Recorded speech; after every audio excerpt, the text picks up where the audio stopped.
Welcome to the Cybersky. In today's Quick Bites, we're going to talk about the most commonly used passwords and how you can make a really strong password. We're going to also talk about Jack Dorsey leaving Twitter and Thailand's crypto tourism plan right here on Cybersky Videos. Shout out to my YouTube crew, the Facebook fam, and everybody else watching wherever you are. All that and more. We'll be right back.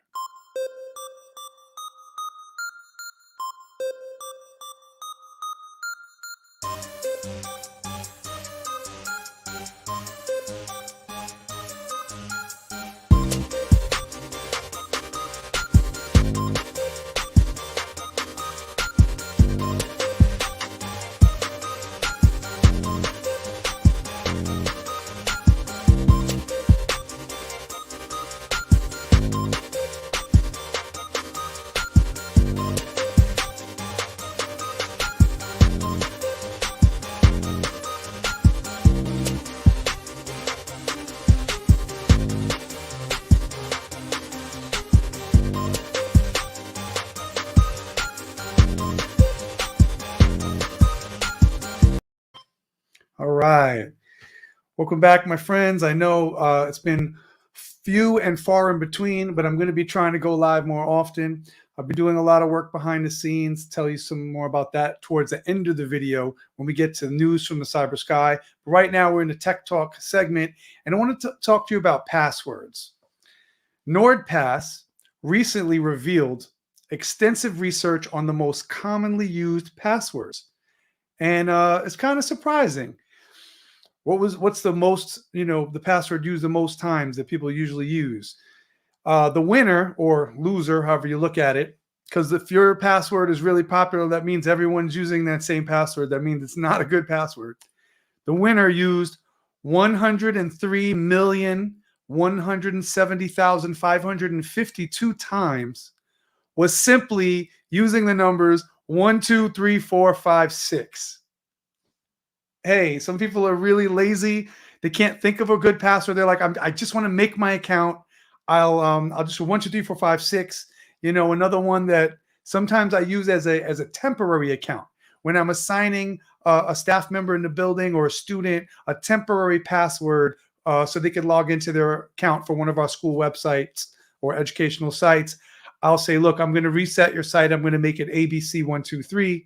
ABCD 1, 2, 3, 4, something like that. If it needs 8 characters, I say now, as soon as you log in the first time, it's going to prompt you to change your password and make a secure password. But oddly enough, another common password besides 1, 2, 3, 4, 5, 6 was the name Daniel, all lowercase, just DANIEL. That was ranked the 69th most commonly used password according to thehustle.com. Shout outs to them. Now, according to NordVPN, who makes NordPass, most users rely on a few common tactics when creating their passwords. This is not a good thing. For example, did you know that women tend to use sentimental passwords like I love you, while men are more likely to use swear words? That's right. Men are from Mars, women are from Venus. You can kind of you can say that everyone doesn't fit the mold. There's exceptions, but when they surveyed millions of users looking at data, curse words, I love you, Daniel, 1, 2, 3, 4, 5, 6. People also use their own names, which is another huge mistake. You shouldn't use your name. It's very easy for someone who's trying to hack into your account or your computer or whatever your password protecting to try using your name. They're going to try your first name, your last name, your first initial, last initial, various combinations of your name. If you have a birthday, probably your birthday. These are common things, or your phone number. So if you use any of those things, really not a good idea. You should log in and change your password right now. Another thing that's popular is people using brand names as their credentials. So, whatever brand name, if let's say you drive a Mercedes, so you put Mercedes. If you like Gucci, you put Gucci 178 or something for your password. All of these trends make passwords very easy to check. So you might wonder, what makes a good password? All right. Well, according to Nord, and NordVPN is Nord is a company that makes a VPN service, and they also, sell a product. I think it's called NordPass. I don't know if it's a free download. This is not a sponsored video, or if you have to pay for the NordPass, but it's an app where it generates for you a really good password. But what makes a good strong password? According to them, a strong password is one that you can't guess or crack using a brute force attack. See, hackers use computers to try various combinations of letters, numbers, and symbols in search of the right password, right? Now, modern computers, which can do this very quickly, they can crack short passwords consisting of only letters and numbers in moments, just like that. That's why a lot of times you'll be prompted to include a number, and sometimes also a special character as well, because now you have more variables and there'll be more combinations and permutations possible for your password. So hackers, can break that pretty easily. They do different combinations of letters and numbers, and even symbols. They can do that too. So, but if you have only letters and numbers, then that's a wrap. It'll be cracked in a minute if someone has a program that runs through all the possible combinations. Strong passwords consist of combination of uppercase, lowercase letters, numbers, and special symbols, such as punctuation marks. They should be at least 12 characters long. The longer, the better. Now, a lot of times you're prompted by an account that you're setting up to make sure your password is at least 8 characters, right? Or 8 bits, as we say in tech talk. But it really should be 12 characters or longer. The longer, the better. It increases the amount of combinations that have to be searched exponentially, making it much harder to crack, and it would take a lot longer. Now, here's some other characteristics of a strong password. It uses uppercase and lowercase letters, numbers, and special symbols. I already said that. Passwords that consist of mixed characters are harder to crack. 2, it doesn't contain memorable keyboard paths, such as names, brands, common words, your dog's name, your cat's name, etc. It isn't based on personal information. It doesn't contain anything from your username. All right. A lot of times, I teach young students, and they're learning about the internet, and they're doing online curriculums, and everyone's on Google Classroom now, so they have Gmail accounts, and they're doing Zoom meetings with teachers, and so they got to create a lot of passwords, right? The first couple of times that they set it up, it takes them a while to think of what they want their username to be, if not just their name, and then they often use their username in the password. So if their username is their name, and their name is, I don't know, Freddie, they'll put Freddie and a combination of numbers, Freddie 78 exclamation point as their password. So as a general rule, you don't want to have your username in the password. And some websites will stop you, and they won't let you set that password. I know in the Department of Education, when students log into their DOE account to do their online connections with their teachers and stuff, it will not let you use any parts of your real name or your username in your password. And finally, passwords should be unique for each account that you have. Now, I'm guilty of this myself. Some websites, I just recycle and use the same password, but I have tiers of importance that I rate my website. So if it's just something that I need to enter and create an account and it's not important, I have this really unimportant password for accounts. It doesn't matter if anyone gets that. I'm not reusing that on any bank info, any personal accounts, anything related to taxes or insurance. So this is just signed up for an app and I have to log in. I have to create a username. I don't care about this username. So I'll use that over and over for all the low-level, unimportant things that you just have to give a username and password for. Then for my more important websites that I'm logging into, I don't use the same password. Now, I used to, and one time my password got breached because one company, some unimportant company for something I'd signed up for, wasn't even important. They had a breach, and they sent an email to everyone saying, hey, your username and password and some other information, address, this, that, and the other, has been leaked. We were hacked. So, take precautions. And then I had to go and find out that I had 65 websites all using that same password. So I had to go. It took me days and days and days to go and check. Now, of course, the first one I went to was my bank account, and then my other bank account, and then my American Express account, and then all the ones where you could try to steal money from me. I went and changed those right away. But it took a long time to get through 65 passwords. Some use a random password generator app, such as NordPass, but those can be hard to remember.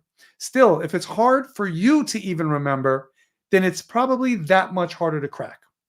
So what do you guys think? Do you have trouble creating and remembering strong passwords?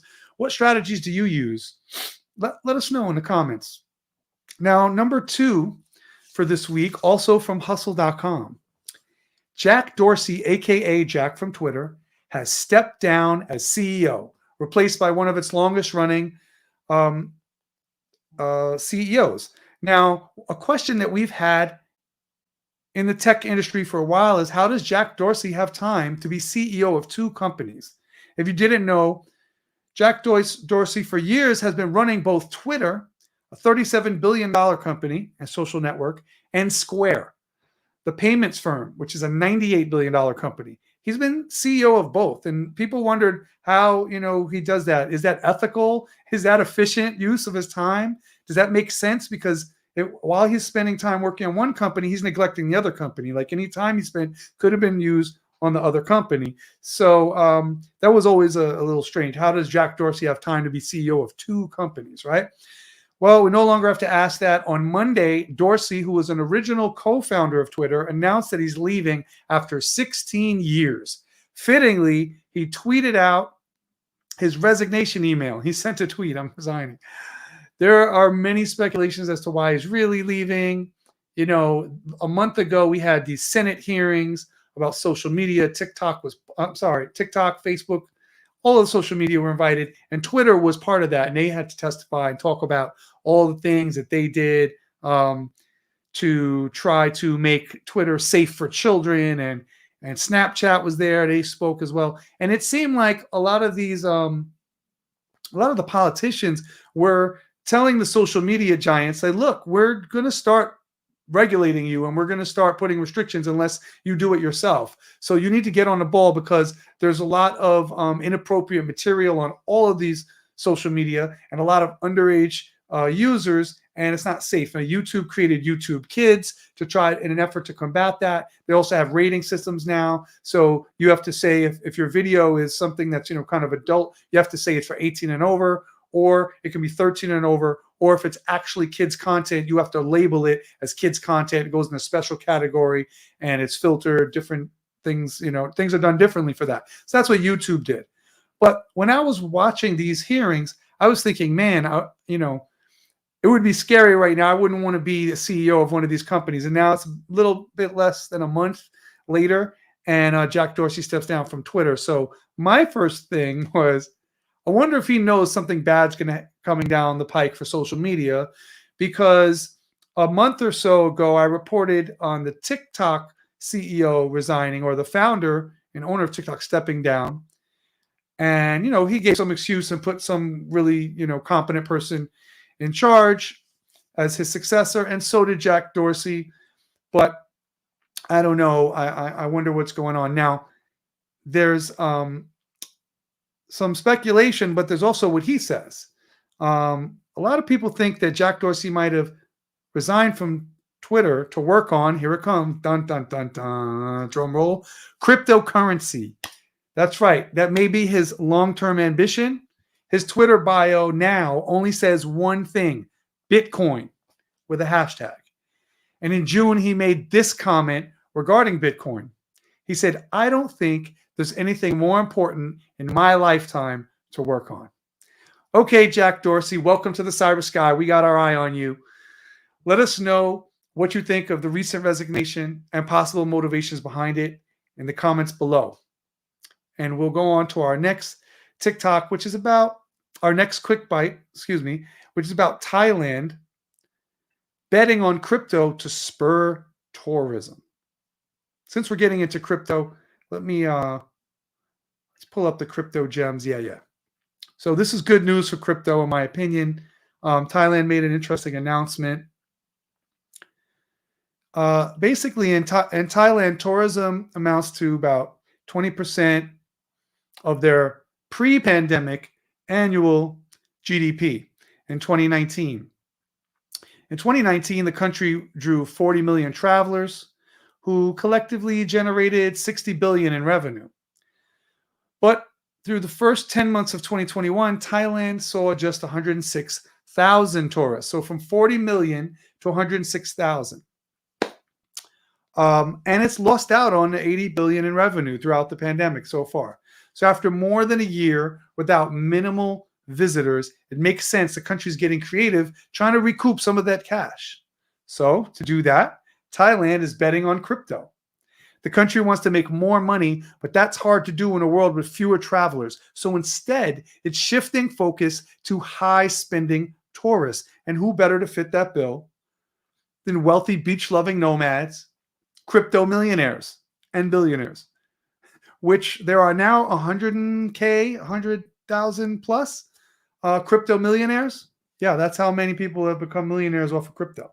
So what's the plan? Well, Thailand Tourism Authority is now working with the SEC, the Bank of Thailand, and the country's largest crypto exchange to lay the groundwork for a local crypto tourism ecosystem. Well, what does this mean? Well, here's what the tourism chief, I hope I say his name right, Yutasak Supasam, told us. If they can use their cryptocurrencies here without having to exchange it or be faced with government taxes, then it would create convenience for them. Yutasak also noticed that Thailand can achieve these goals better by getting crypto holders who are celebrities like Russell Crowe owns crypto, people like that, to come visit. So, I don't know what you think, but I think that if they create an ecosystem that people can spend crypto easily, then the spending of crypto is going to go up a certain percent. I don't know if it'll be 5%, 10%, 20%. We saw what happened when countries gave everyone a device with crypto on it and told them that's the new currency. That was El Salvador a few months ago. Everyone, all of a sudden, it was a huge burst of spending of Bitcoin, right? So now, possibly other crypto as well, because they're not saying Bitcoin. Thailand is saying crypto. So they'll probably have multiple stores that take multiple forms of crypto. And they're going to make it easy to pay with that. So that's going to be good because for those who follow cryptocurrency, the more you use it as a coin, as a token, actually spend it, buy it, trade it, get paid, get tipped in crypto, the more acceptance it gets and the higher valuation all of crypto goes up. Okay. So that was my number 3 quick bite in this week's Tech Talk. I'm curious to see what you guys think. Let me know in the comments. And also subscribe for more quick bites. Basically, tech talks in a hurry. Let's learn something quickly. And also crypto gems. And head over to our Patreon page. This is brand new. Link in the description. For a full long-form Cybersky podcast with special guests on a wide range of topics from technology news to crypto to health and nutrition. What you're going to see is the quick bites are going to come here to YouTube and other video platforms. And when you want to get the long-form Cybersky podcast with interviews, deep dives into crypto, lots more tech news, you can go to the Patreon if you want to get those videos first. After they live for a while on Patreon, when the new content comes out, the older content will shift to YouTube and get broken up on TikTok and Instagram and other platforms as well as Facebook. So I hope you've enjoyed this week's Tech Talk. Another way that you can show appreciation is smash that like button before we get out of here and share this video with your friends. I'll be going live with more quick bites several times a week and also with some long form podcasts and interviews about crypto, about technology, about health and nutrition, and even about Rubik's Cube solutions. This is my 7x7. My students want to know why I didn't bring it to school yet because I'm working on it. I got my centers. Well, not all of them. As you can see, I've got the blue and the green side have something that needs to be switched. So as soon as I get that, but yeah, so you're going to see some more Rubik's Cube content coming up as well. And like I said, all that's going to go onto the Patreon page first. Now, if you'd like to browse past articles, videos, topics, things that we've done, you can always go to the website, cybersky.org. And I'm showing you on the screen right now. You can see some of our past shows. This is about C60, carbon 60 as a health supplement. What else do we have here? Zoom safely. Yes, if you're a teacher, an educator, and you use Zoom and you don't want to get Zoom bombed, you can check that article out. So this is cyberskyvideos.com. And let's share another screen of the, hang on a second, of the Patreon before we get out of here. And then that'll be it for today.